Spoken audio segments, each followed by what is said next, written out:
Bonjour à tous, merci d'être venus. Donc aujourd'hui nous allons discuter, débattre avec John Tolan, qui est professeur d'histoire à l'Université de Nantes, qui est un spécialiste de l'histoire médiévale et des représentations, de la présence musulmane dans cette Europe médiévale.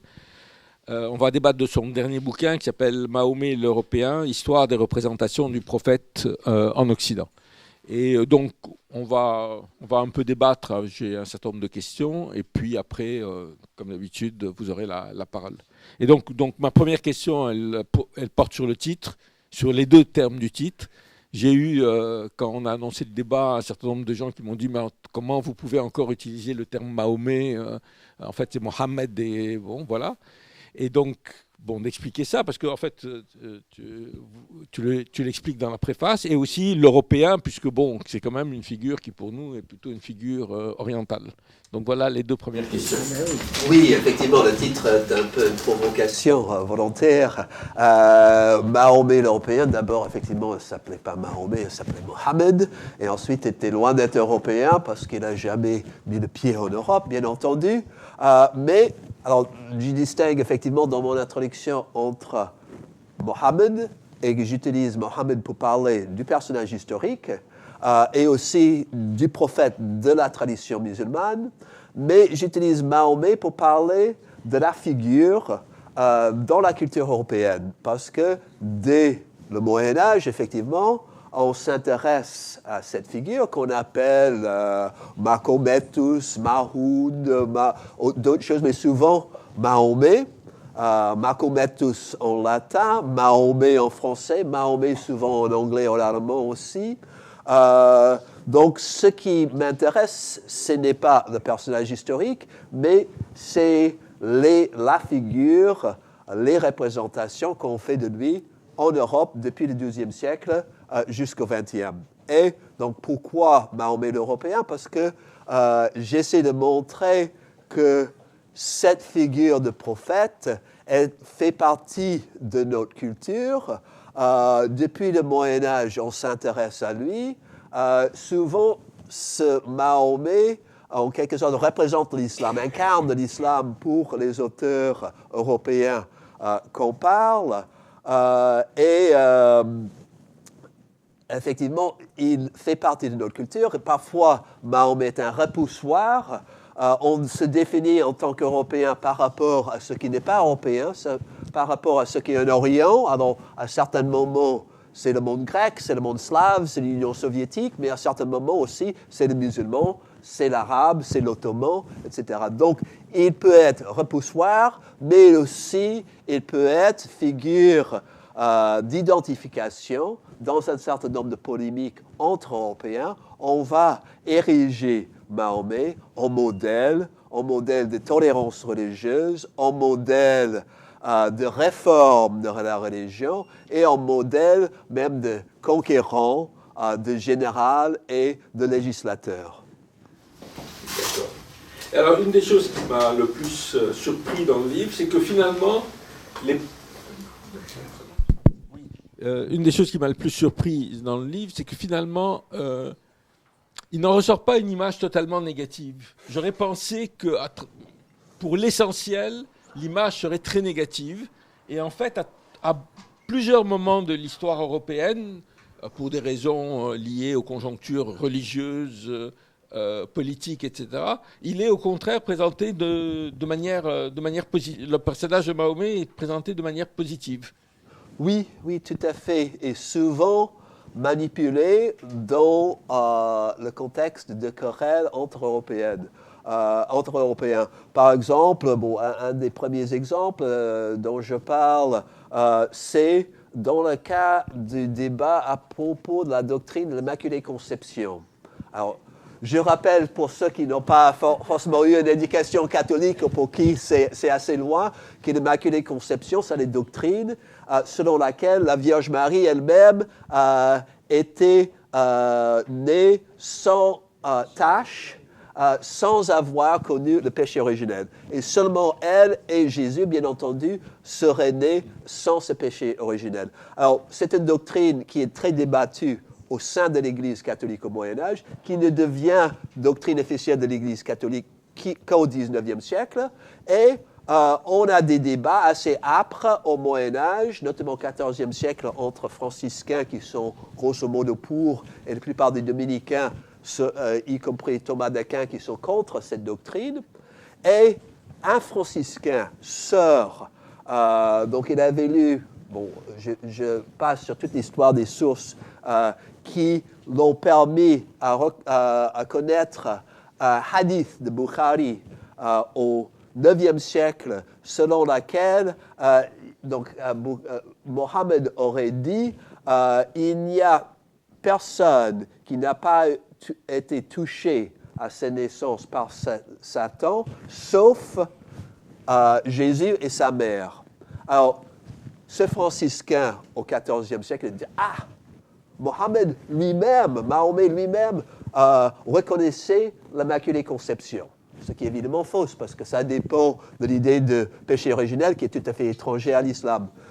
Mais il va utiliser ça pour dire aux dominicains et aux autres, écoutez, même le prophète de l'islam, même Mahomet, reconnaît la pureté de la Vierge. Vous n'allez quand même pas être pire que les musulmans, vous n'allez pas être pire que Mahomet. Et donc c'est repris, on a un certain nombre de théologiens jusqu'au XVIIIe siècle. Il y a même des retables, j'ai donné un ou deux exemples, des retables dans les églises où on met en scène l'Immaculée Conception. Donc on a la Vierge au milieu, qui est entourée de tous les docteurs en théologie qui ont leurs livres sur lesquels ils ont écrit en faveur de cette doctrine.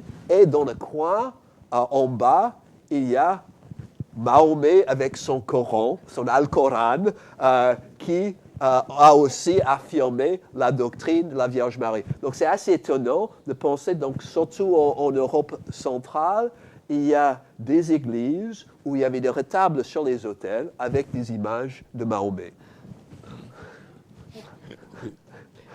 Est-ce qu'on peut dire que, disons, il y a toute une première période de la naissance de l'islam, disons, peut-être à la Renaissance, où il y a une très mauvaise connaissance de l'islam d'abord, et ensuite c'est perçu réellement comme l'antéchrist, comme une menace religieuse? Oui. Oui, tout à fait. Et donc, au Moyen-Âge, notamment, souvent on le représente comme un hérésiarque, c'est-à-dire le fondateur d'une version déviante, non légitime du christianisme. Et donc, on le compare à d'autres hérésiarques, Arius, Nestorius, etc. Et on affirme qu'il avait fait des faux miracles, que c'était une sorte de charlatan, magicien, qui aurait fait des faux miracles, et grâce à ces faux miracles, il aurait séduit les Arabes qui auraient pensé que c'était un prophète. Et à partir de quel moment il est perçu d'un point de vue politique, c'est-à-dire d'un point de vue comme réformateur, où il y a une réflexion sur le type de pouvoir qui s'est mis en place dans les empires arabes ou l'Empire ottoman, et où il devient un sujet de débat non plus seulement religieux, mais aussi en termes de réforme politique? On voit ça notamment au XVIIe siècle en Angleterre. Alors, il se trouve qu'en 1649, il y a la première traduction anglaise du Coran qui est publiée. Et dans cette même année, c'est la fameuse année de la décapitation du roi Charles Ier, dans le cadre de la guerre civile anglaise, instauration d'une république avec Cromwell donc à la tête. Et donc, dans une préface à cette traduction, donc le traducteur qui était royaliste, il maintenant se trouve donc dans une république et il va écrire donc une préface, et comme souvent dans la préface des traductions de Coran, on va expliquer que Mahomet est un faux prophète, que l'islam c'est une erreur religieuse, etc. Mais lui, il va, sans le dire, évidemment, on ne peut pas le dire directement, mais il compare Mahomet à Cromwell, parce qu'il dit quel est l'acte le plus important qui a marqué la réussite de Mahomet, c'est quand il a libéré un de ses esclaves, tradition qu'on trouve effectivement dans les hadiths, mais lui, ce traducteur prétend qu'il avait libérer tous les esclaves de l'Arabie, ce qui est évidemment faux, et grâce à ces vagabonds, esclaves et autres brigands, il a ramassé une armée qui a mis fin aux empires grecs et perses. Et donc, il fait la comparaison implicite à d'autres personnes plus récentes, évidemment on pense à Cromwell, qui avait utilisé le terme de la liberté, la promesse de la liberté, pour bafouer le bon ordre, le respect de l'Église, le respect des aristocrates, etc. Donc, il y a cette comparaison entre Cromwell et Mahomet, qui est ensuite repris, mais de manière positive, par un certain nombre d'auteurs, dont le fameux Henry Stubb, dont je parle en 1671, qui écrit une biographie de Mahomet, dans laquelle il le présente comme un grand réformateur qui avait aboli le pouvoir des clercs, qui avait purifié le christianisme de toutes ses superstitions, toutes ses pratiques plus ou moins païennes. Et donc, là, on voit que pour Stubb, c'est la réforme politique et la réforme religieuse sont étroitement liées. Et pour revenir un peu en arrière, et dans le débat catholique protestant, dans la question de la réforme à partir du 15e, etc., est-ce que ça joue un rôle aussi, l'islam? Est-ce que l'islam est utilisé dans cette guerre entre protestants et catholiques?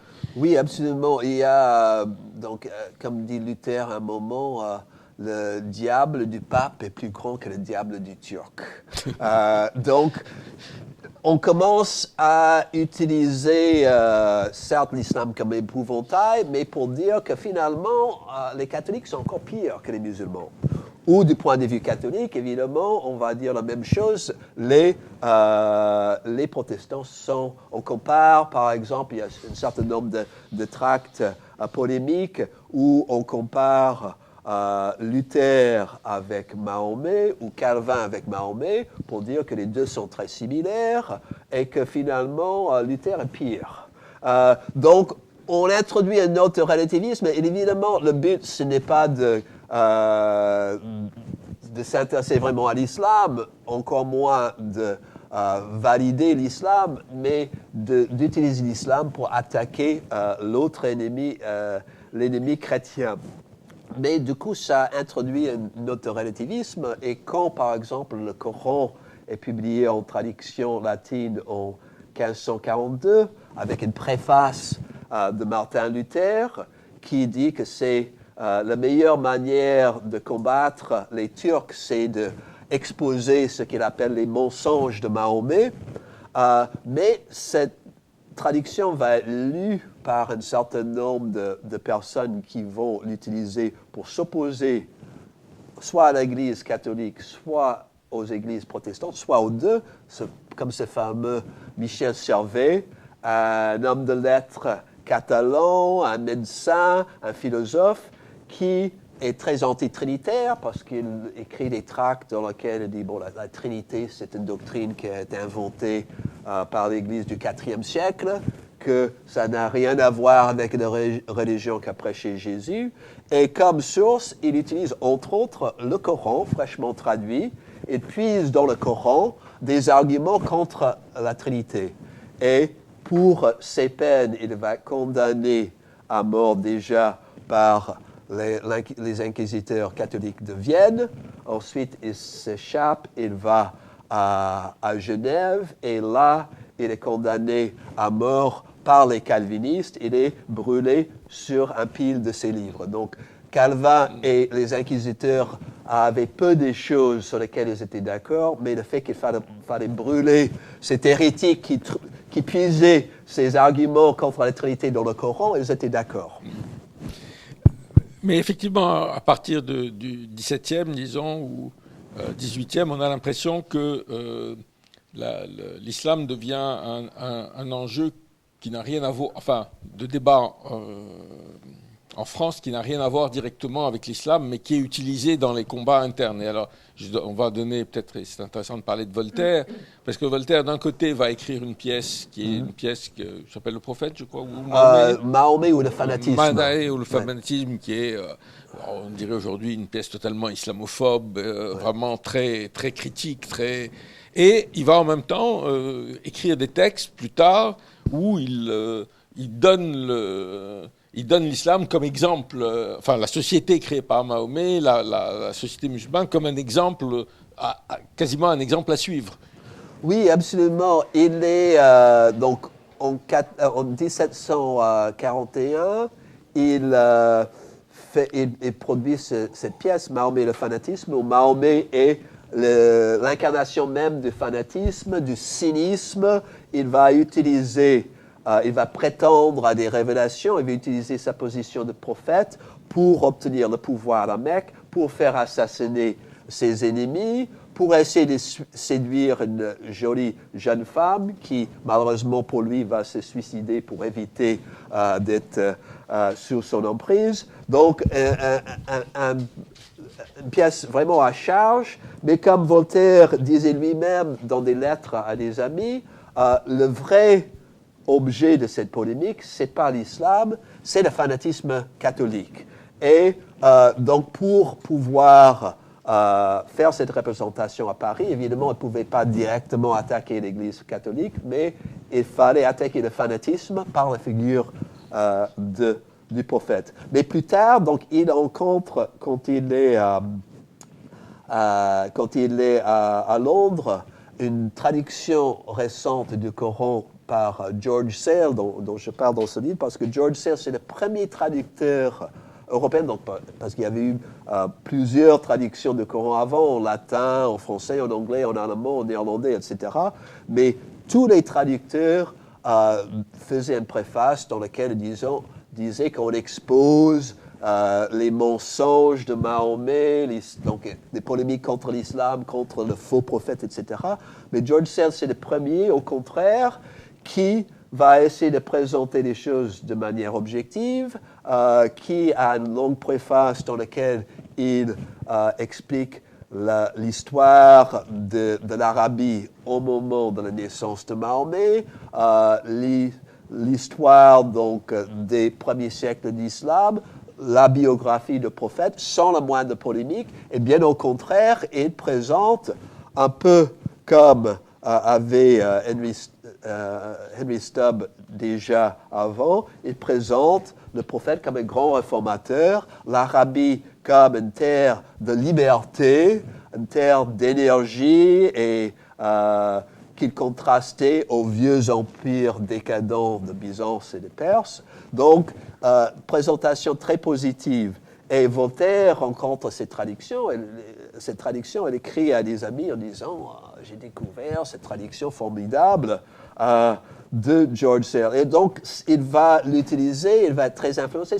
C'est une traduction qui est très importante, qui influence, par exemple, Thomas Jefferson l'achète et le lit. Maintenant, l'exemplaire de Thomas Jefferson à la Library of Congress, il y a un certain nombre de représentants des congrès musulmans qui ont juré sur ce Coran qui était celui de Thomas Jefferson, mais je ferme la parenthèse. Goethe avait lu cette traduction, et donc il y a pas mal de gens qui sont inspirés. Donc Voltaire va changer son idée sur le prophète et qu'il présente comme un réformateur dans son essai sur les mœurs qu'il écrit en 1757, donc cette grande fresque historique où le but de Voltaire, c'est toujours écraser l'infâme, combattre le fanatisme de l'Église catholique. Et là, il se rend compte que, dans un premier temps, il a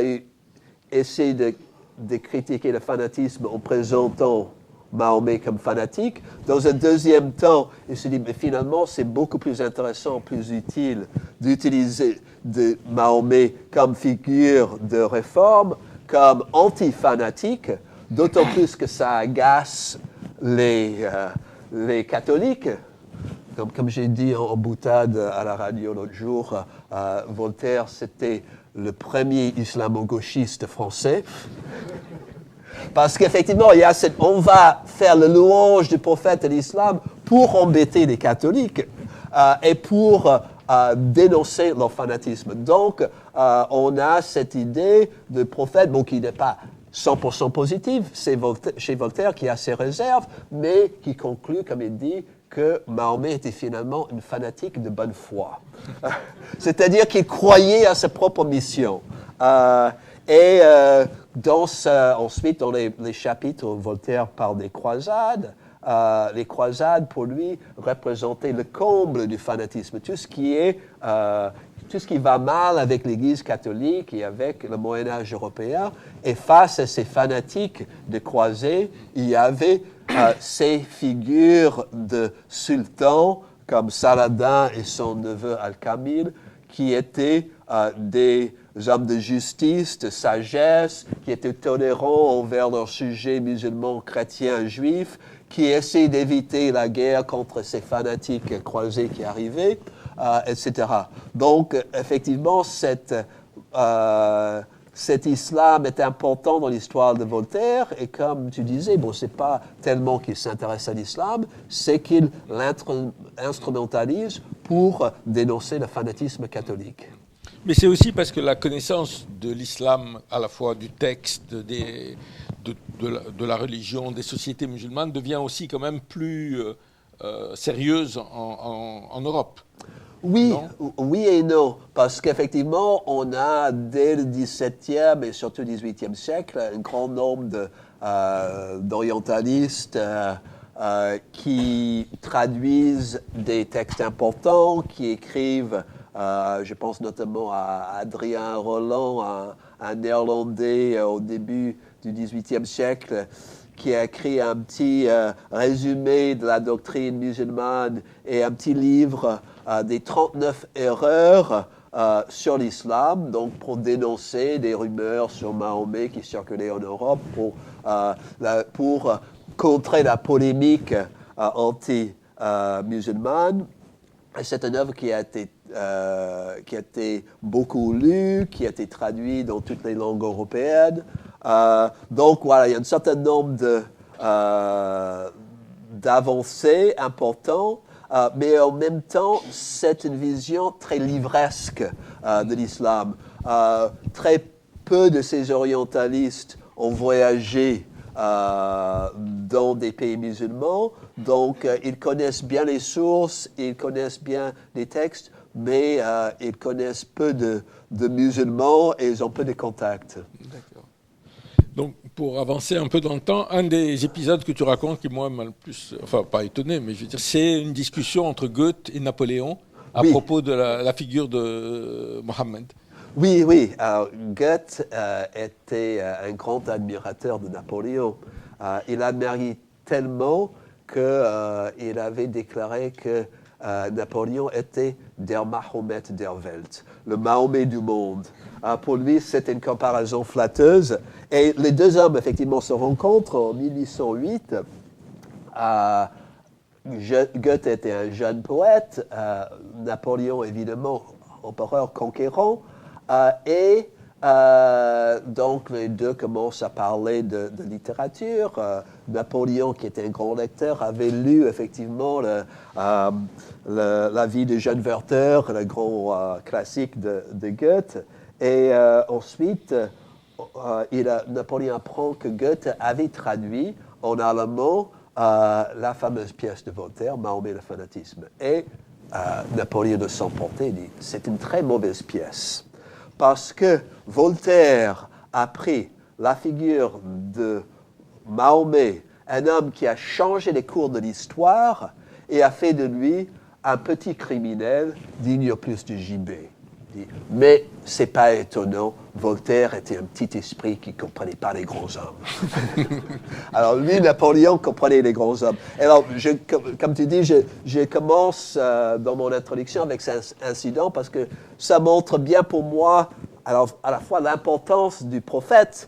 Alors, c'est assez étonnant, ces deux grandes figures de l'histoire européenne, de la culture européenne du 19e siècle se retrouvent. Elle parle de quoi? Elle parle de Mahomet.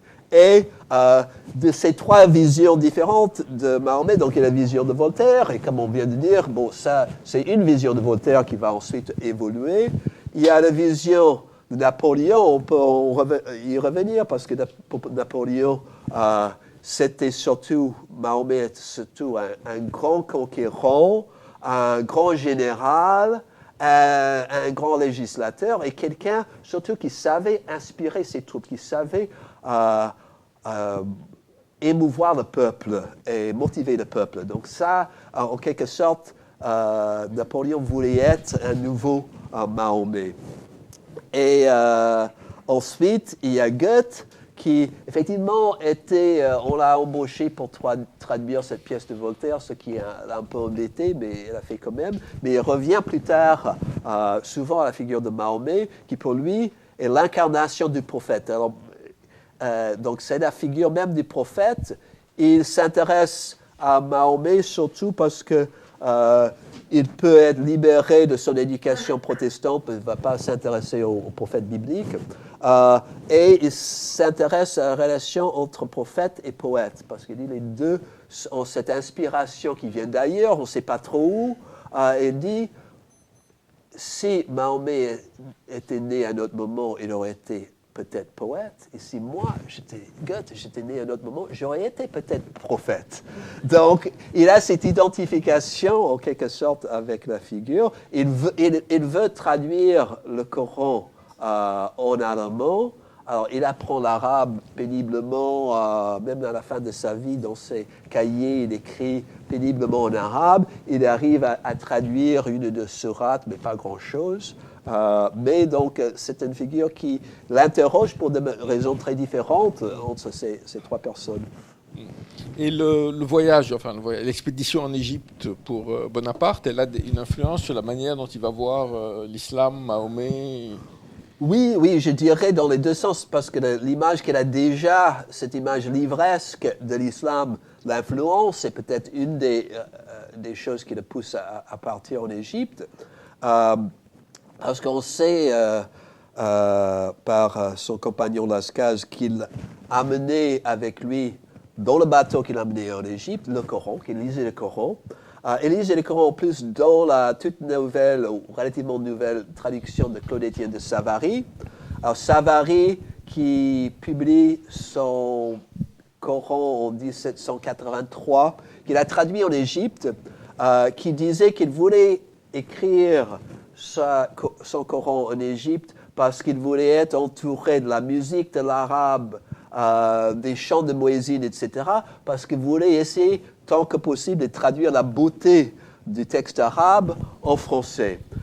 Et lui, il donne une longue préface où, tout comme George Sale avant lui, il présente donc de manière très positive la vie du prophète. Et lui, il s'intéresse notamment à ses succès politiques et militaires. Et donc, il y a des passages de Savary où il dit que c'est un grand homme qui savait motiver ses troupes, que c'était un génie. Et il parle notamment, il y a un passage que je cite, où il parle de la fameuse bataille de la tranche. De tranchée, oui. Oui, tranchée. De la tranchée. Où, donc, c'est une bataille, effectivement, selon les sources musulmanes. Mohammed et ses adeptes étaient à Médine. Ils étaient en guerre contre les Quraysh, donc qui dominaient la Mecque. Et les Mécois viennent attaquer Médine. Alors, c'est un peu la panique parce que les Mécois leur armée est plus nombreuse. Qu'est-ce qu'on fait? On creuse une tranchée qu'on va utiliser pour se défendre. Et bon, les musulmans vont remporter finalement la victoire. Mais donc Savary parle de ce moment où on creuse la tranchée et à un moment on arrive sur des rochers très durs. Tout le monde est découragé. Effectivement, le hadith dit qu'à ce moment-là, Mohammed prend de l'eau dans sa bouche, il crache l'eau sur le rocher, et le rocher, miraculeusement, devient toute molle, et on la creuse. Alors, Savary de reprendre ça, mais Savary qui ne croit pas du tout que ce soit un miracle, il dit que Mahomet a craché cette eau et qu'ensuite ceux de son entourage croyaient tellement en lui qu'ils ont pensé que le rocher devait être plus molle et donc ils ont redoublé les efforts, ils ont cassé le rocher, ils ont créé un miracle. Donc on voit cette version psychologisante, elle dit partout le grand homme fait comme ça. Partout, le grand homme abat les obstacles devant lui. Et j'aime penser à Napoléon qui lit ce passage dans le bateau qui le mène en Égypte. Il dit, ah oui, c'est moi, ça. Et donc, il arrive en Égypte et il veut se faire passer pour les amis des musulmans. Il va financer d'ailleurs les fameuses fêtes de l'anniversaire du prophète. Et montrer qu'il est ami du prophète, qu'il est ami des musulmans. Il va même essayer de convaincre les ulamas, donc les autorités religieuses du Caire, de faire prononcer la fameuse khutbah, la prière de vendredi, en son honneur. Parce que souvent, on prononce une prière en l'honneur du dirigeant. Mais les ulamas disent, bien volontiers, pas de problème. À partir du moment où vous convertissez à l'islam, on prononce la prière en votre honneur. Il dit, oui, mais quand même, je suis presque musulman, parce que c'est moi qui ai attaqué le Vatican, c'est moi qui ai fait la conquête de vos ennemis, les chevaliers de Malte. On a cette religion déiste qui est tout rationnelle, tout près de l'islam, donc vous pouvez nous reconnaître comme musulmans. Et le musulman dit, mais il y a quand même ce problème de circoncision et du vin. Elle dit, oui, mais vous comprenez, mon armée, ce sont des gens qui ont déjà un certain âge, ils n'ont pas envie de se faire circoncire. Et en plus, ils aiment beaucoup le vin, vous pouvez peut-être faire une petite exception. Et les musulmans disent, donc diplomatiquement, disent, bon, on va y réfléchir. Mais pour moi, ça montre à quel point Napoléon avait cette idée livresque de l'islam, des Lumières, comme quoi l'islam était le monothéisme pur, le rationalisme extraordinaire, beaucoup plus rationnel que le christianisme. Et il arrive en Égypte, évidemment, c'est pas ça qu'il trouve. Il trouve un islam dans toute sa richesse, toute sa complexité, avec notamment, il a des problèmes parce que pour élargir des routes, il fait détruire des tombes de soufis, ce qui provoque l'hostilité, mais lui, dans sa version livresque, un islam monothéisme pur, rationnel, il n'y a pas de place pour des tombes de soufis, donc il ne comprend pas. Donc c'est presque cette image positive, livresque de l'islam, qui est un des éléments qui a fait penser à Napoléon qu'on pouvait réussir dans une expédition que pour nous, en rétrospective, semble destinée à l'échec.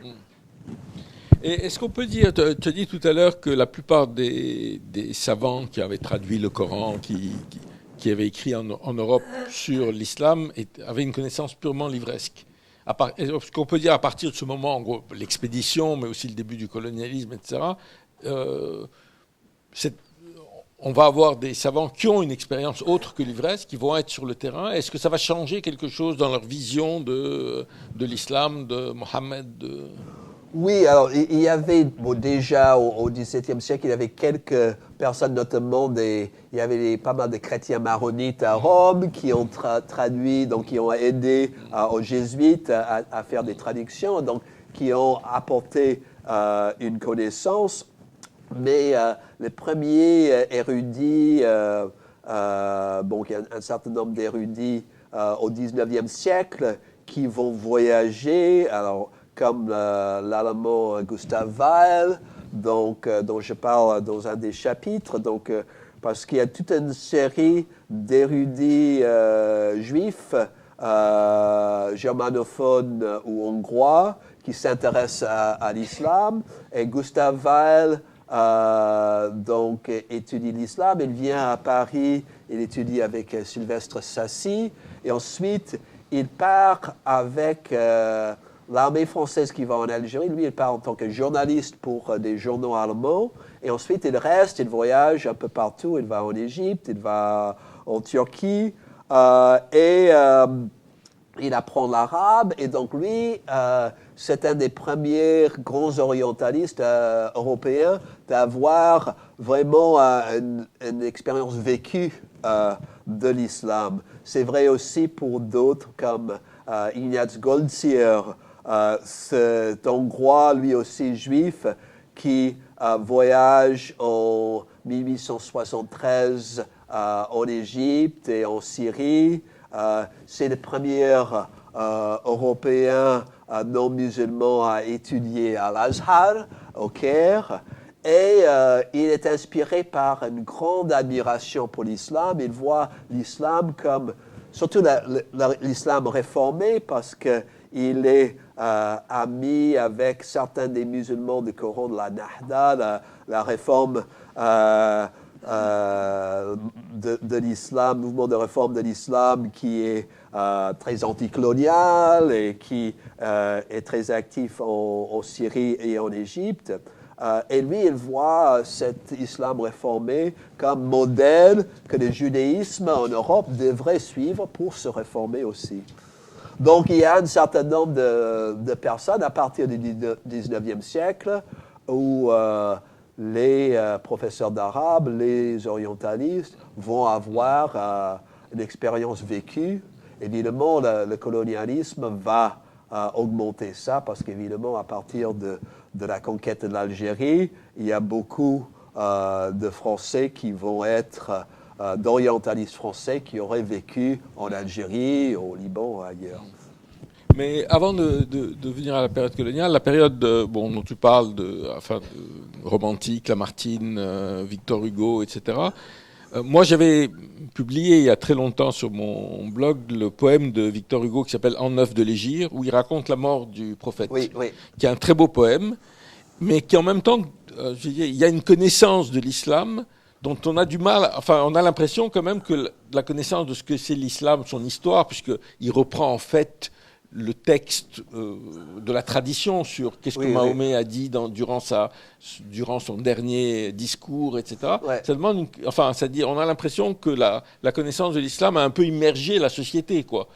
Même si, Victor Hugo, c'est pas quelqu'un de lambda, mais quand même, ça a immergé la culture, quoi. Puis il y a Lamartine, il y a d'autres romantiques, il y a voilà.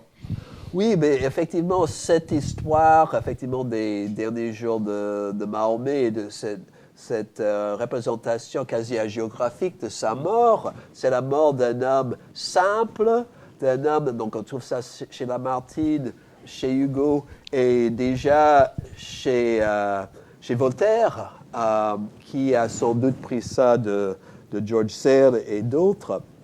Donc cette idée que à la fin de sa vie, Mahomet était donc à Médine, il était entouré par ses proches. On le présente comme quelqu'un de respecté et d'aimé, quelqu'un qui trayait ses propres brebis, qui cousait ses propres vêtements, comme dit Lamartine, qui circulait le soir autour de sa tente et qui donnait aux pauvres la même nourriture simple que lui, il mangeait, c'est-à-dire de l'orge et quelques dattes. Donc, un homme qui a une vie sainte et qui a mort aussi d'un saint. Et je connaissais ce poème justement grâce à toi et grâce à Orion 21, parce que tu te souviendras, c'était peu après les attentats Charlie Hebdo où j'étais venu te voir au monde diplomatique, à un moment où j'étais fouillé par des militaires, effectivement, parce qu'il y a un moment où il y avait toute cette peur de la presse que ce soit une nouvelle cible. Et on avait parlé de mon livre qui était un projet à l'époque, et tu m'avais suggéré ce poème qui est effectivement un beau témoignage où je pense qu'on a tellement été, j'ai dit le monde académique qui s'intéresse à ces questions, notamment le monde anglophone, mais aussi en France, on a tellement été influencé par les travaux d'Edward Said, l'orientalisme, qui était donc publié en 1978, qui était un pavé dans le mar, qui était très bénéfique d'un certain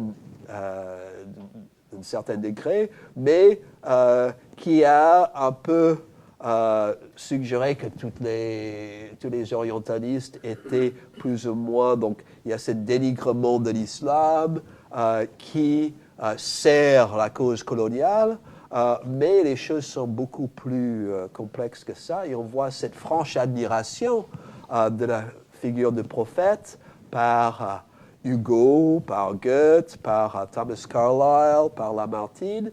Et pour ces personnes, l'islam représente une spiritualité positive qui est pour eux quelque chose déjà perdu en Europe moderne, en Europe qui s'industrialise, etc. Donc, c'est un peu un stéréotype à double tranchant, parce que le monde musulman est plus simple, etc., moins développé, mais du coup plus fidèle à des valeurs spirituelles. Oui, et alors, bon, à partir de ce moment, on rentre dans la période, disons, coloniale, Ouais. et quand il y a eu tout le débat sur toutes les polémiques autour du terme d'islamophobie, Ouais. d'où venait ce terme, etc., on a découvert qu'en fait, c'est un terme qui remonte au début des années 20 et qui indiquait essentiellement un clivage au sein de l'administration coloniale entre ceux qui pensaient, entre les islamophiles et les islamophobes. C'est-à-dire ceux qui pensaient que l'islam était une menace pour l'entreprise coloniale et ceux qui pensaient que l'islam, au contraire, on devait aller, enfin, pas dans le sens, mais on devait utiliser de manière positive l'islam. Oui, tout à fait. Et on voit ça dans mon dernier chapitre. Je parle notamment de peintures représentant le prophète qui se trouve donc dans le musée, ce qui était au début le musée des colonies, qui est maintenant le musée de l'immigration, dans la Porte Dorée, qui faisait partie de la grande exposition coloniale. Et dans cette grande exposition coloniale, c'était une œuvre de propagande pour la colonisation, pour convaincre les Français et les autres des bienfaits de la colonisation française. Donc, c'était bénéfique à la fois pour la France, mais aussi pour les colonies. Et donc, la seule chose qui reste de cette énorme exposition, c'est effectivement le palais de la Porte Dorée, où maintenant il y a effectivement le musée de l'immigration, mais on voit aussi donc toutes les sculptures, la frise à l'extérieur et toutes les fresques à l'intérieur. C'est du très beau, c'est de l'art déco, c'est très beau, mais en même temps c'est la propagande infâme pour nous, de nos perspectives, du colonialisme. Et dans la salle de l'Afrique, on a cette image du prophète qui est présentée de manière très digne. Il est assis sur un siège avec derrière lui une espèce d'arc qui fait penser à un mihrab. Et donc dans un décor architectural plutôt marocain. Et il est en train de parler, il a les bras ouverts, et on voit l'ange Gabriel, qui porte un fez, qui descend et qui chuchote à l'oreille. Et donc on a l'impression que c'est une image très positive dans la mesure où il est très digne, il reçoit le message d'en haut et il transmet. Donc il n'y a pas du tout de polémique là, mais pourquoi mettre cette image de Mahomet dans une petite salle qui représente l'Afrique et qui représente la contribution de l'Afrique à la civilisation universelle? Pour moi, ça montre bien qu'il fallait intégrer l'islam, parce que c'est quand même la religion d'une bonne partie de nos colonies, mais il fallait quand même, donc c'était surtout une religion de nos colonies africaines, c'est pour ça ça nous surprend de voir Mohammed dans la salle d'Afrique, mais ça a un certain sens. Et donc c'est une image positive, mais l'islam est la religion d'une partie de nos colonies. Donc religion, on va montrer notre bienveillance envers cette religion, notre respect, mais c'est pas l'islam qui est universel, l'islam est particulier à une région du monde et c'est les valeurs de la France qui sont universelles.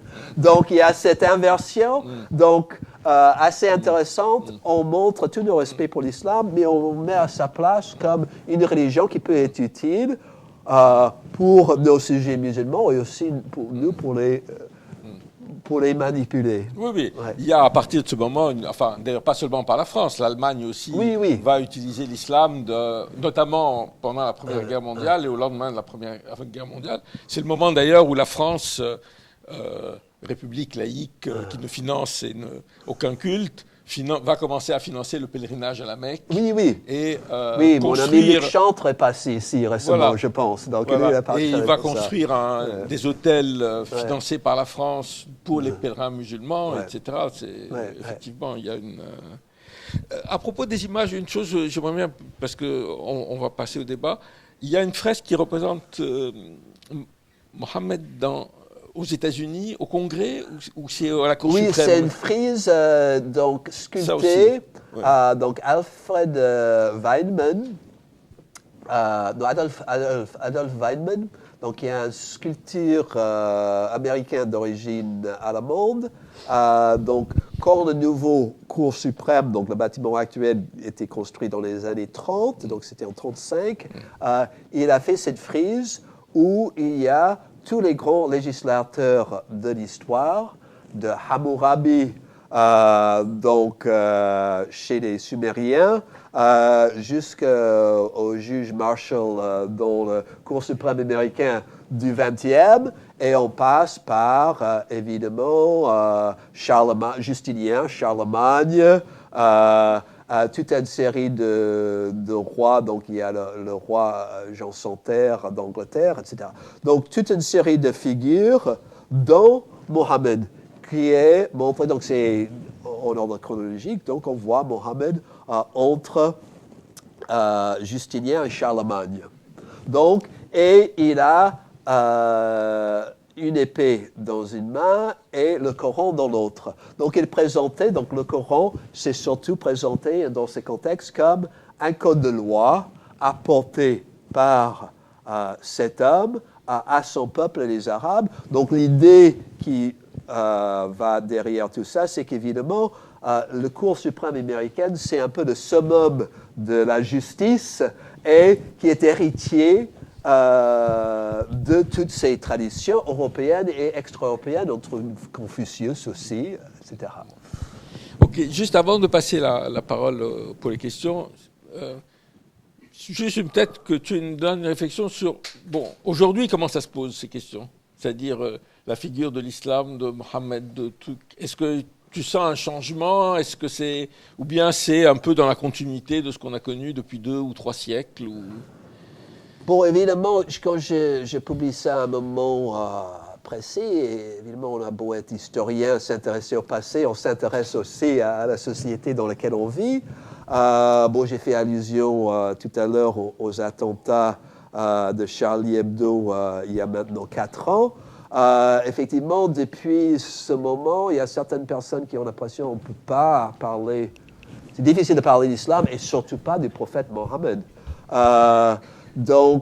Et d'autres qui disent non, il faut continuer à avoir un discours scientifique, avoir une réflexion, il faut pouvoir parler de tout. Donc c'est en partie pour ça que je voulais faire ça. J'ai certaines personnes qui disent est-ce que tu es vraiment sûr que tu veux publier un truc, surtout un truc qui dit Mahomet l'Européen? Et donc évidemment, on est une des choses que j'essaie de faire, c'est de montrer, d'abord sortir de effectivement, le paradigme de Saïd, qui est un peu simplifié par certains des gens qui l'invoquent, où il y a l'Occident qui est toujours opposé à l'Orient et que toujours hostile à l'islam. C'est bien plus complexe que ça. Que quand on prend une grande figure historique comme Mohammed ou comme un autre, encore plus si c'est une figure d'importance religieuse comme Jésus ou Mohammed ou bien d'autres, on est toujours face à des multiples mémoires, des images qui peuvent être négatives, qui peuvent être positives, mais moi je m'intéresse aux images des Européens non musulmans, on pourrait s'intéresser aux diverses images de Mohammed dans la culture musulmane. J'ai une amie, Christy Gruber, qui est professeure d'histoire de l'art à l'Université de Michigan, qui va publier dans quelques mois un livre sur le prophète vu par les artistes musulmans, donc dans l'histoire de l'art de l'islam, du Moyen-Âge jusqu'au XXe siècle. Donc, il faut, je pense, continuer à réfléchir sur ces questions, d'autant plus que, comme j'ai dit un peu dans la conclusion, moi, je me vois donc me combattre contre deux discours, et déjà le discours de l'extrême droite française européenne qui dit que l'islam, c'est pas notre culture. J'essaie de montrer que si, que Mahomet est européen d'une certaine manière, que depuis le Moyen-Âge, on s'intéresse à l'islam, on parle de l'islam, on s'inquiète de l'islam, on s'inspire de l'islam, et donc l'islam est partie de notre culture. Et ensuite, de l'autre extrême, il y a évidemment le discours de certains islamistes qui veulent penser que leur religion s'est figée au 7e siècle de notre ère, que rien ne s'est passé depuis et que le sujet est clos. Évidemment, le sujet n'est pas clos. Les religions évoluent. Le Mohammed qu'on invoque d'abord aujourd'hui dans l'islam, il y a plusieurs visions du prophète et plusieurs interprétations au sein de l'islam de ce que l'exemple du prophète nous dit. Et donc là aussi, il faut, à cette tendance intégriste de l'islam, il faut affirmer la multiplicité des facettes de ce personnage. Bien, merci beaucoup John pour tous ces éclaircissements. Et puis maintenant, la parole est à la salle. Monsieur. Non, attendez le micro parce que sinon on n'entend pas. À propos des traductions des différents mots, différents noms des personnages historiques, effectivement, comment que s'appelle le nom de Mahomet correspond à notre tradition habituelle. Et comme Méami Ali, par exemple. Et donc, je pense que cette tradition permet d'identifier les différents personnages. D'autre part, vous avez parlé aussi de l'Immaculée Conception. Et effectivement, et Bernadette Soubirous s'est fait reconnaître en disant que la Vierge lui aurait dit « Je suis l'Immaculée Conception », chose qui venait d'être proclamée, le dogme venait d'être simplement proclamé par le pape. Voilà. Oui, merci. C'est une remarque. Ouais. Voilà. Oui. Oui, à propos de la connaissance ou pas, dont Alain Grèche parlait de la société réelle d'islam, il y a quand même les droguements auprès de la Sublime Porte qui ont quand même joué un rôle, et ils connaissaient l'intérieur. Ouais. Le livre de Alain Messoudi à ce propos sur l'histoire des arabisants français est très, très intéressant, parce qu'on voit effectivement qu'il y avait quand même une connaissance de la société, une connaissance intime, ne fût-ce que par ce truchement, si je puis dire, sans jeu de mots. D'autre part aussi, il y a un épisode qui est intéressant, que vous n'avez pas évoqué, mais que vous évoquez sûrement dans votre livre, qui est l'aventure saint-simonienne en Égypte, qui a été quand même un moment intéressant et important, qui a donné lieu à des conversions, justement, aussi, dont celle d'Ismaël Urbain, bien sûr, qui ensuite a joué un rôle très important en Algérie. Donc voilà, c'est un moment, je pense que vous devez évoquer. Ce serait peut-être bien d'en dire un mot, si c'était possible.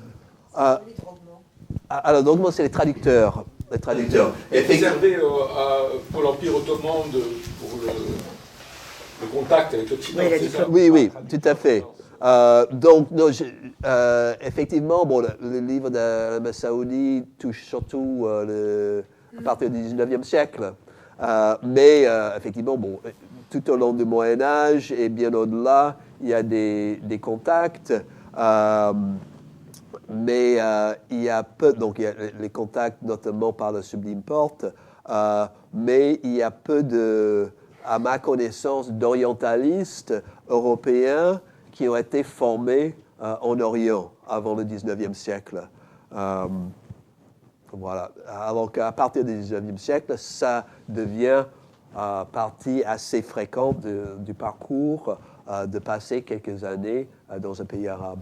Et sur les Saint-Simoniens Saint-Simonien, j'avoue que je ne connais pas grand-chose, je ne parle pas dans mon livre. Le peu que je connais, c'est effectivement, ça a l'air assez intriguant, mais je ne veux pas vraiment vous dire plus.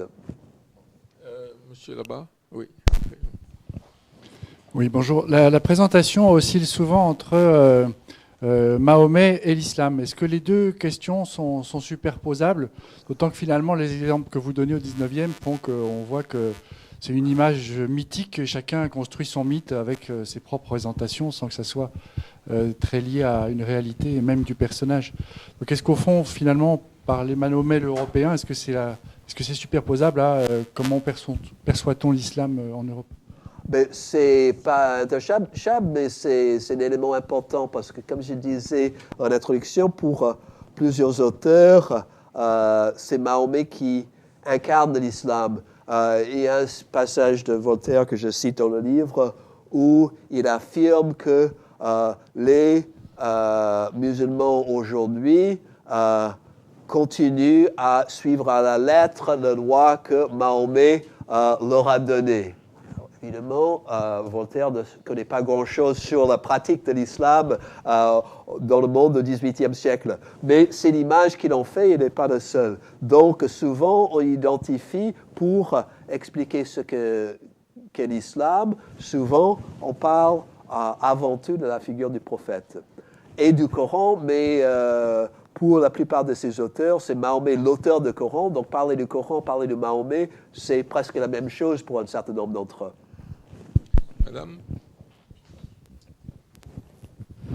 Oui, une question. Je me demandais, au moment de la Reconquista espagnole, est-ce que les clercs, enfin les intellectuels catholiques espagnols, ont utilisé justement Mahomet de justification de la Reconquista espagnole? Oui, effectivement, j'ai tout un chapitre là-dessus.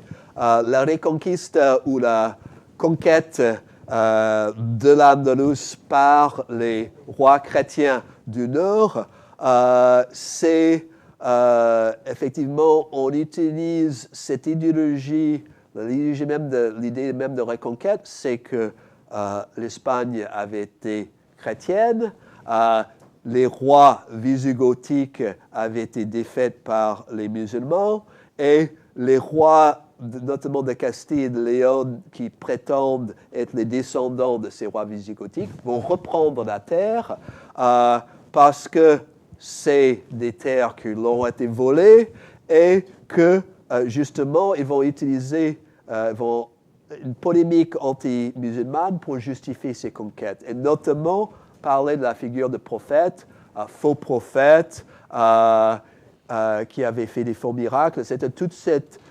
biographie négative va être mobilisée dans un premier temps pour justifier la conquête, et dans un deuxième temps, parce que après ces conquêtes, il y a un certain nombre de musulmans qui vont continuer à vivre en Espagne sous l'autorité des rois chrétiens. Ils deviennent sujets de deuxième classe. Les musulmans, comme les juifs, sont tolérés. Ils ont le droit à leur lieu de culte, ils ont le droit de pratiquer leur religion, de gérer les affaires intérieures, etc. Mais ils n'ont pas le droit, bien entendu, d'épouser des chrétiens ou des chrétiennes, de convertir les chrétiens à leur religion.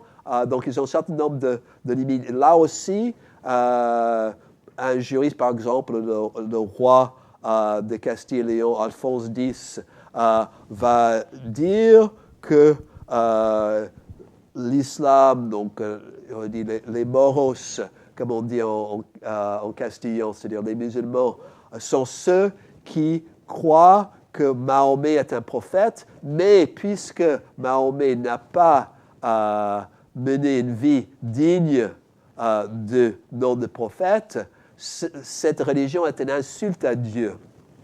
Et donc, pour cette raison, ce n'est pas légitime, mais il dit, par contre, on ne peut pas convertir, il faut essayer de convertir les morts, mais il faut le faire par la parole, par la persuasion. Donc, entre-temps, il faut les laisser vivre en paix parmi nous, mais dans une condition inférieure. Donc, effectivement, on utilise cette vision du prophète pour justifier d'abord la conquête et ensuite la domination des minorités musulmanes.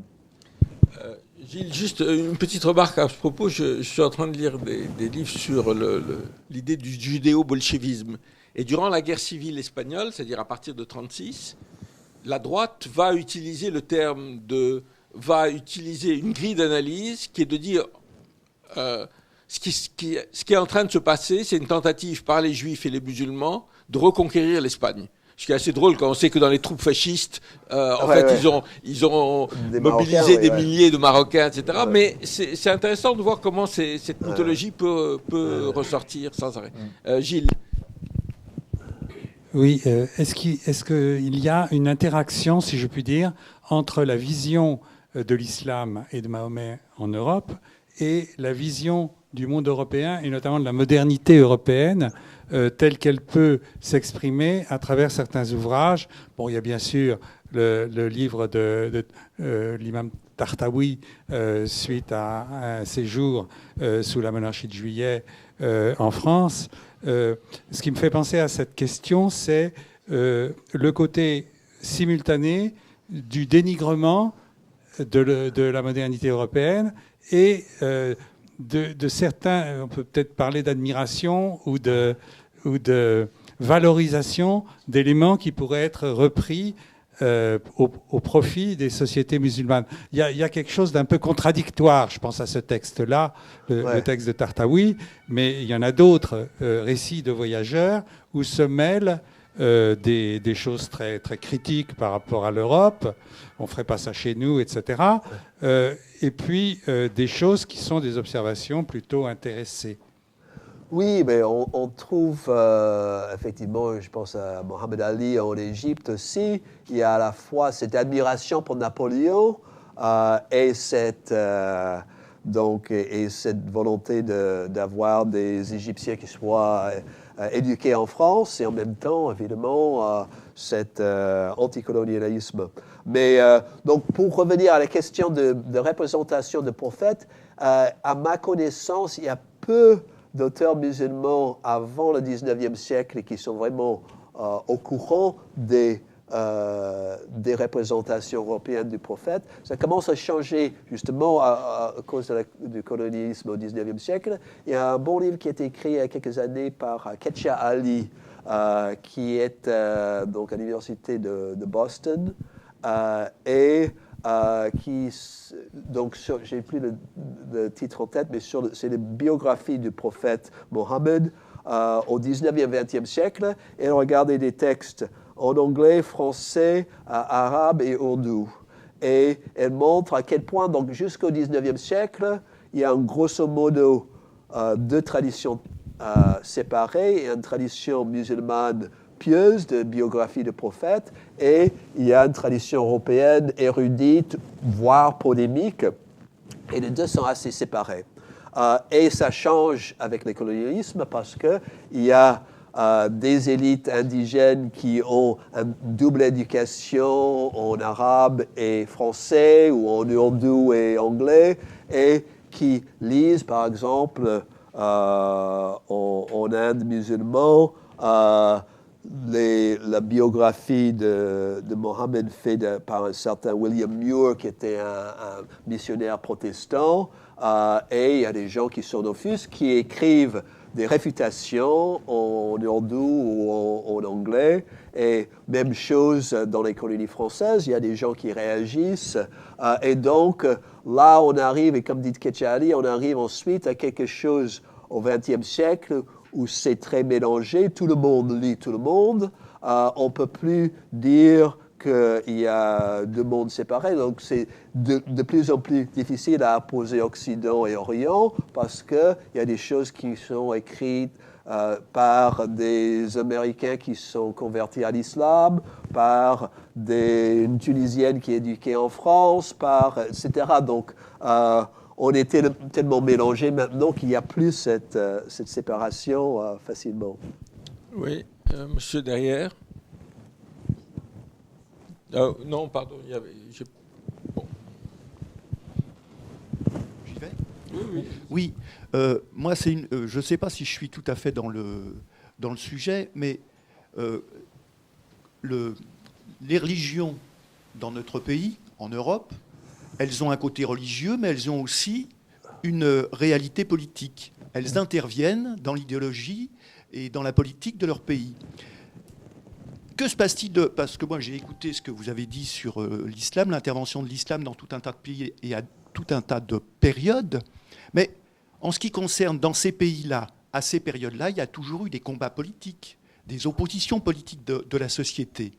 Et ce que je vois quand on parle de l'islam, c'est que je ne vois pas la présence de l'islam dans les combats politiques, dans les oppositions politiques, allons-y, dans la lutte des classes, par exemple, ou le combat idéologique, je ne vois pas la place de l'islam. Ce que j'ai entendu de tout ce que vous avez dit, me semble-t-il, quand il y a intervention dans le domaine politique, c'est dans le colonialisme, qui est une opposition entre des pays, entre des zones.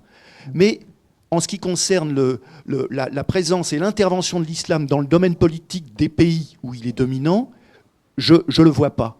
J'ai un peu l'impression que l'islam a une position assez apolitique, me semble-t-il, à moins qu'il y ait des choses que je n'ai pas réussi à bien comprendre.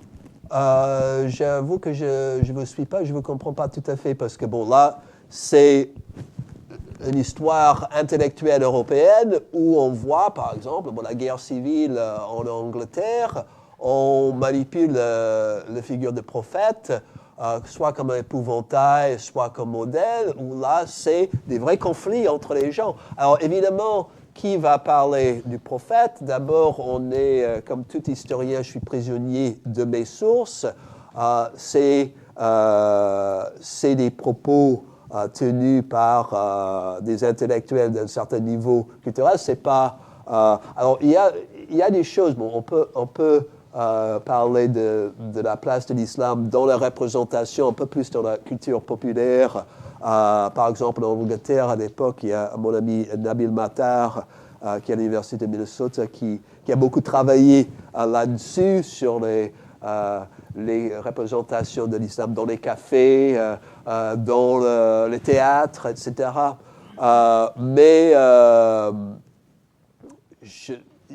les sociétés desquelles je parle sont évidemment parcouru par des divisions politiques, et ce que j'essaie de montrer, c'est à quel point l'islam est manipulé pour justifier une position ou une autre dans ces conflits.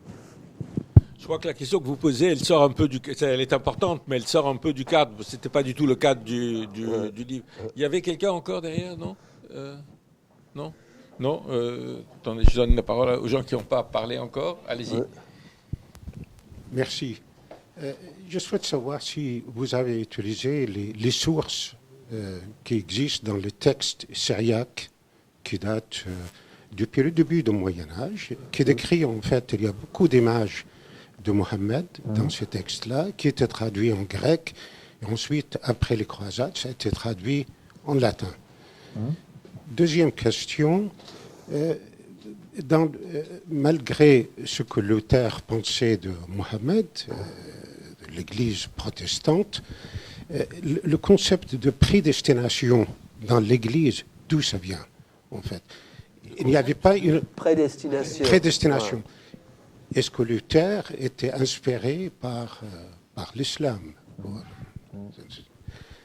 Et dernière chose, je voudrais simplement faire une remarque qui sort du sujet, en fait. L'islam n'est pas apolitique. C'est pas une religion. Quand on regarde tous les conflits qui existent dans l'islam, que ce soit la période kharijite, le bagarre avec les Ismaélites, et aujourd'hui avec avec les chiites. Oui. Entre les chiites. On fera un autre débat sur Oui, oui, l'islam et c'est un son autre rôle dans la débat, politique. ouais. Vas-y. Voilà. Oui, Merci. je ne connais pas de religion apolitique. Je connais des personnes apolitiques qui ont une vie religieuse en dehors de politique, mais la religion, c'est ce qu'ont fait les hommes et les femmes. Donc, ils sont souvent très politisés. Mais pour revenir donc à votre première question, je ne parle pas de sources syriaques dans ce livre, parce que c'est vraiment un livre sur l'image en Europe. J'en ai parlé un petit peu dans un autre livre que j'ai écrit en 2003 qui s'appelle « Les Sarrasins », sur l'image de l'islam au Moyen-Âge, où j'ai quelques chapitres donc, sur l'image en Orient, donc par les auteurs syriaques, grecs, des chrétiens arabophones, mais non pas dans ce livre. Et donc sur la prédestination, d'où Luther sort cette idée, je ne sais pas. Alors la prédestination, il y a tout un débat au sein du christianisme dès l'époque de Saint Augustin ou avant sur la prédestination. Ce qui est sûr, c'est que c'est un des objets de comparaison de certains auteurs catholiques qui disent que Luther est un peu comme Mahomet parce qu'il y a ou Calvin surtout, parce qu'il y a cette idée de la prédestination. Monsieur ?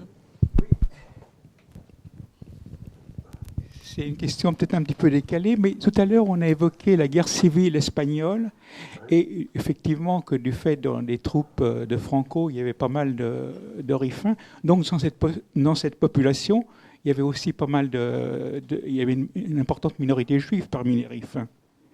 Est-ce que c'est une raison pour laquelle Franco n'a pas utilisé l'antisémitisme nazi pendant... Ça, j'avoue que je ne suis pas du tout spécialiste de la période et je ne pourrais pas vous dire, mais effectivement, Franco effectivement, a utilisé ses troupes marocaines. Et en même temps, il y avait cette doctrine, donc cette rhétorique de croisade ou de reconquista. Il prétendait être continuateur de la reconquista. Et on voit... donc, il y a une espèce de chape de plomb. Donc, moi, du point de vue d'historien, je vois le nombre d'intellectuels espagnols, y compris les historiens, qui ont dû s'exiler à la fin de la guerre civile. Bon, ce qui est resté, c'est une doctrine, donc une historiographie extrêmement traditionnelle où on présente l'Espagne comme un pays catholique qui avait réussi à chasser les infidèles juifs et musulmans. Bon, est-ce qu'il y a d'autres questions ? Oui. Monsieur, puis madame. Madame, puis monsieur. Oui, et dans le judaïsme, vous avez parlé de des érudits juifs au 19e, Oui. mais avant, comment Mahomet était perçu ? Alors, je parle notamment de certains érudits, effectivement, du 19e siècle, pour qui, alors, au 19e siècle, le judaïsme européen est une position de crise ou aussi d'évolution importante. Il y a d'abord l'émancipation légale, c'est-à-dire on voit d'abord avec les révolutions américaines et françaises où les Juifs deviennent citoyens à part entière. Ensuite, avec les conquêtes napoléoniennes, ça se répand un peu partout en Europe. Donc les Juifs deviennent pour la première fois un peu partout en Europe au XIXe siècle des citoyens à part égale. Et ça provoque des dissensions au sein des communautés juives par un certain nombre de traditionnistes qui ont peur qu'on va perdre notre identité, d'autres qui sont ravis, qui veulent embrasser la modernité, ils veulent s'intégrer dans la culture européenne. Et donc, il y a un mouvement de réforme qui est très contesté, mais la plupart des auteurs dont je parle dans ce chapitre sont des réformateurs qui voient en islam une espèce de monothéisme purifié, un peu c'est la même vision qu'on a au XVIIIe siècle, donc qui pourrait être un modèle pour le judaïsme. Et aussi, si vous voyagez par exemple, pour ceux qui connaissent Budapest, vous connaissez peut-être le grand synagogue du XIXe siècle au style mauresque. Un peu partout en Europe, on commençait à cette époque à construire des synagogues dans ce style, qui ressemblent un peu à des mosquées, parce qu'on imaginait que l'islam donc était beaucoup plus tolérant, beaucoup plus favorable au judaïsme que l'Europe chrétienne, ce qui n'était pas faux du reste. Et on y idéalisait un petit peu, notamment à l'Andalus, comme lieu où la civilisation juive s'est répandue, s'est développée. Et donc, on voit cette identification avec l'islam. Donc, la plupart des auteurs dont je parle, ces orientalistes, donnent une image très positive de Mohammed comme étant inspiré par le judaïsme. Image, donc, pour certains, comme je disais, Ignaz Goldziher, l'islam sert de modèle, pourrait servir de modèle pour la réforme du judaïsme. D'autres, au contraire, pensent que l'islam, c'est une version inférieure du judaïsme, mais c'est quand même bien mieux que le christianisme. Donc, on voit effectivement, toutes ces synagogues qu'on construisait partout en Europe, notamment en Allemagne, tout a été détruit par les nazis, évidemment. Mais avant le 19e. Avant le 19e, là, je connais moins. Je sais, déjà, Maïmonide, par exemple, au 12e, donc, présentait l'islam comme supérieur au christianisme, parce que pas atteint de polythéisme, parce que pour un certain nombre de juifs, la Trinité et le culte des saints, ça sentait un peu de polythéisme, donc l'islam était souvent considéré comme meilleur. Louis-Jean. Peut-être que c'est un mot de conclusion. Quelle serait en gros l'image que représente Mahomet dans l'imaginaire européen, en positif et en négatif? Aujourd'hui, tu veux dire? Aujourd'hui, non, au cours des siècles et aujourd'hui. Ça donne l'occasion de conclure. Voilà, ça donne l'occasion à vous dire de lire le livre.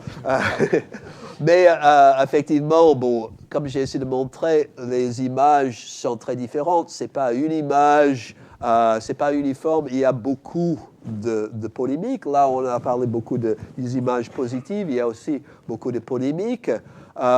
Mais c'est quelqu'un qui ne laisse pas indifférent, disons ça. C'est quelqu'un qui intrigue, qui choque parfois, et on voit ça aujourd'hui. Il y a un discours de l'extrême droite pour qui, maintenant Marine Le Pen évite, pour la plupart assez intelligemment, elle évite de se lancer de ce genre de polémique, mais il y a d'autres Européens d'extrême droite comme Geert Wilders qui n'hésitent pas à présenter Mohammed comme un pédophile, un terroriste, etc. Et d'un autre côté, on a cette image édulcorée de certains musulmans qui veulent présenter ce prophète comme un modèle qui serait tout à fait compatible avec nos valeurs, etc. Donc on essaie toujours de tirer vers soi cette image, soit pour l'attaquer, soit pour ériger en modèle. Ceci étant, je disais, on a du mal à imaginer aujourd'hui quelqu'un de la stature de Victor Hugo à son époque qui ferait une chanson ou quelque chose à la gloire de Mohammed. Oui, aujourd'hui, dans le oui. contexte actuel, ça semblerait quand même totalement Oui, impossible. tout à fait. Bon, merci beaucoup, John. Je vous encourage fortement à lire son livre. Vous pouvez, et puis, discuter. Voilà, merci. Merci à vous.